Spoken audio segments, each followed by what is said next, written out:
أهلا بيكم حبايبي، يا رب تكونوا بخير وانتم بتشوفوا الفيديو. عملنا النهاردة طاقية السلطان. أيوة، طاقية السلطان، بس طاقية سلطان نباتي اقتصادية جدا، من غير بقى بيض ولبن وزبدة والكلام الكتير اللي محطوط فيها دي والنوتيلا والكلام ده خالص. عملناها نباتي صيامي عشان اللي في نفسه حاجة يعملها وما يترددش أبدا. طالعة نافشة وعالية. بس هقول لكم على شوية حاجات اتقالت في الفيديوهات اللي الناس عملوها. انا عن تجربتي ما مش هي، بس هقولها لكم ايه هي. معايا نص كيلو دقيق، عليه معلقه كبيره خميره، وعليه معلقتين 3 سكر. حطي كانك بتعملي عجينه بريوش او عجينه شريك، اي حاجه. 3 معالق سكر، نص معلقه ملح، ربع كوبايه زيت، وممكن سمنه نباتي بس انا حبيت اعملها نباتي خالص بالزيت. خلاص، هنزل عليهم بكوباية مية دافية وهعجنهم في العجان. هقلب بس الحاجات دي كلها كده مع بعض، وهنزل عليهم بمية دافية، وهزود معلقة خميرة بيرة. ليه؟ معلقة خل، معلش معلقة خل، علشان أحسن من العجين. بس دي معلقة الخل اللي حطيتها ما بتبانش خالص، بالعكس بتبقى محسن قوي العجين. دي كده العجينة طرية وناعمة، هاخد نصها والنص التاني هسيبه في العجان، وهنزل عليه بمعلقتين 3 كاكاو لحد ما يديني اللون اللي انا عايزاه. اول حاجه بجيب البوله وبدهنها زيت، وبدهن ايديا زيت، وبحط فيه العجينه طريه ما بتلزقش في الايد بس طريه. التانية بقى هحط عليها 3 معالق كاكاو، معلقتين كاكاو، حسب نوع الكاكاو اللي عندك، وتوصلي لدرجه اللون اللي انت عايزاه. بس عشان اعادل الكاكاو باحط معلقة زيت ومعلقة مَيّة، علشان أخلّي العجينة ناعمة، وأخلّي الكاكاو يختلط حلو ما يتعجنش. خلاص، كده أنا حاسة كده ممكن تكون فاتحة شوية، أغمّقها. ناخد بالنا إن العجينة في الفرن بتغمق. تمام كده، وحطيتهم الاتنين ودهنتها زيت وبنفس الحركة. أنا هاعمل حشوة النوتيلا. أنا لو حطيت شوكولاتة خام، لمّا الشوكولاتة الخام بتجمد العجينة بتبرد، الشوكولاتة الخام بتجمد تاني. أنا كنت هاعملها من غير ما أصورها، بس حبيت أقول لكم. هي معلقة مَيّة دافية سخنة بتغلي، وهانزل عليها بالكاكاو اللي أنا بالشوكولاتة الخام اللي أنا مكسراها، علشان أنا عايزاها زي الصوص التقيل. هانزل بمعلقة معلقة كاكاو أعزّز الطعم، ومعلقة سكر عشان أنا عندي الشوكولاتة دي خام عدبة يعني. خلاص أهي كده سيحتهم على النار، نار هادية ومن بعيد. بتبقى زي العجينة كده والصوص، وأنتم هتشوفوها في قلب الفيديو قد إيه هي سايحة بعد ما استوت وبرد كمان، في منتهى الجمال. هي دي أسلم طريقة تحشي بيها الحشوة لو أنتِ هتعمليها صيامي، والنوتيلا طبعًا فيها لبن، فهي دي كده تمام وزي الفل. شوكولاتة كمية يعني مكعب شوكولاتة حطيت عليه، المكعب اللي بيبقى في القالب الكبير، يعني قولي 100 جرام شوكولاتة، حطي عليه من معلقة مية لمعلقتين مية حسب ما تختلط معاكي، معالق الصغيرة ما تزوديش. اول حاجه بدات برش الدقيق، ولما العجينه ارتاحت، هي العجينه طريه جدا وبتفرد بسهوله، هرش رش الدقيق فوق وتحت عشان ما تلزقش في المردانه، وهفردها مستطيل. انا هرفعها على النشابه، وهعكسها العكس وافردها مستطيل. فردتها مستطيل اهي، هتنيها كده وهرفعها جنبي بعيد شويه، وهجيب التانية اعمل نفس الحكايه فيها.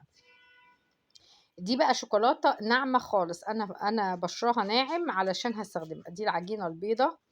دول نص كيلو دقيق، انا عامله نص كيلو دقيق. طيب انا هقول لكم الملاحظات بتاعتي علشان اللي انا سمعتها في الفيديوهات واللي انا عملتها عن تجربتي. بس كده، هافرد دي الأول البيضة، وبعديها أول ما أوصل بيها لدرجة المستطيل هارجّعها عليها التانية. طيب دي شوكولاتة مبشورة خالص، وممكن تحطّوا هنا شوكولاتة شيبس لو عندِك، لكن دي شوكولاتة مبشورة عادي. هاخلّي بس التِلت الأخراني ما فيهوش كتير، علشان لمّا آجي أقطعه ما يقطّعش العجينة. هانقل بالمردانة التانية عليها كده، حسيت إن دي أطول شوية، هابدأ أعمل إيه، هارفع دي وهافرد اللي تحتها شوية. ما ترقّيش العجينة خالص، لو العجينة رقِّت منِّك هتقطع منِّك، وهتلاقيها قطّعت كده حتى وهي في الفرن. خلاص، فخلّي العجينة سمكها معقول. دول قُلنا نُص كيلو دقيق، يعني 4 كوبايات وشوية كده بالمَج المعياري، أو نُص كيلو توزنيه زي ما أنتِ حابة. خلاص، فردتها أهيّة مستطيل، وبتفرد معاكِ حلو وسهلة جدًا وبسيطة. هاجيب بقى الشوكولاتة اللي أنا عملتها. أنا طبعًا هي لمّا هتجمد يعني هي كده بردت، أنا ماسكاها بإيدي أهيّة، بتعمليها على نار هادية جدًا وبسرعة علشان ما تكتّلش منِك.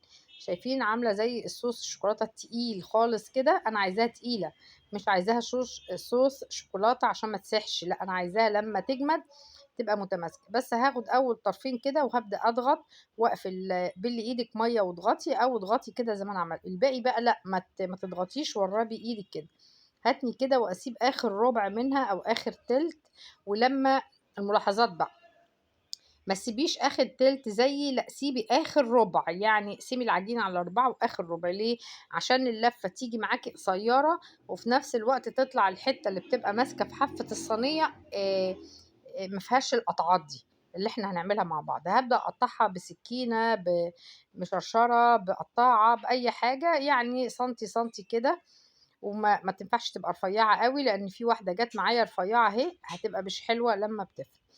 كل ما هتبرمي بقى، يعني انزلي كمان، يعني قصدي تعملي بس التِلت دي الشراشيب، انزلي ابرمي كتير. كل ما هتبرميها كتير، كل ما هتطول معاكِ لتحت، زي ما هتشوفوا دلوقتي. شوفي ابرمي، ابرمي، ولازم تكون العجينة محمّلة هنا عشان لو هي ضعيفة هتقطع منِّك. يبقى أول ملاحظة، خلّوا بس الربع الأخراني هو اللي يبقى مشرشر مش التِلت. على فكرة المعجنات دي اتعملت قبل كده، أنا عملتها أصلًا قبل كده، بس عملتها في وحدات صغيرة زي الساندوتشات كده، وكانت شكلها حلو وطعمها حلو. وعملت برضه الفكرة ديّة في الكرواسون وكان طعمها حلو، يعني دي مش حاجة جديدة ولا اختراع. خلّصت ولولوتها وبقت حكاية اهي زي ما أنتم شايفين شكلها بصراحة. هي كده شكلها بقت دراع بقى السلطان، مش ساندوتش مش طاقيته كده، كده دراعه بقى. خلاص جيبي بقى الصينية، هم قالوا يعني بتتحط في صينية 28 26، لأ طبعًا دي صينية 24 وكانت صغيرة جدًا عليها، هي عايزة صينية مقاس 20. لمّا هم بقى التصوير بيكبّروا الصورة فبتحسوا إنها كبيرة، لكن هي مقاسها 20 حلو جدًا عليها الصينية. خلاص أنتِ بقى شايفاها مش راضية تلِف، شايفين شكلها حلو أوي، اركنيها شوية وارجعي كمّلي. أنا غطيتها بالستريتش وسِبتها حوالي كده ربع ساعة، وبدأت بقى إيه، ريّحت معايا، بدأت أوسّعها شوية، يعني فاهماني، وسّعيها بقى ضمّيها. لكن لمّا حسيت إنها توسع، حسيت إنها هتبقى رقيّقة. شايفين أنا الضفاير بتاعتي بادئة من تحت، لأ ما تخلّيهاش تبقى بادئة من تحت كده، تبدأ من النُص. المهم سِبتها تخمر حوالي ساعة، دهنت وشّها بالعسل الأسمر والمَيّة، معلقة عسل دوّبتها في مَيّة ودخّلتها على فرن درجة حرارته 200 على الشبكة أو تحت 5 دقايق، وبعديها رفعتها على الشبكة وولّعت الشواية هادية جدًا. طلعت معايا بالمنظر اللي أنتم شايفينه ده، طرية وصوص الشوكولاتة سايح كده وعمّال يخُر منها رغم إنها بردت. أول ما بتطلع بتدهنيها تاني من دهنة العسل أو مَيّة بسُكّر، ورشيتها مَيّة وغطيتها علشان تبقى بالمنظر ده. يبقى الملاحظات، هي عايزة صينية المقدار ده نُص كيلو، صينية مقاس 20، ولمّا تيجي تعملي الحاجات الملولوة دي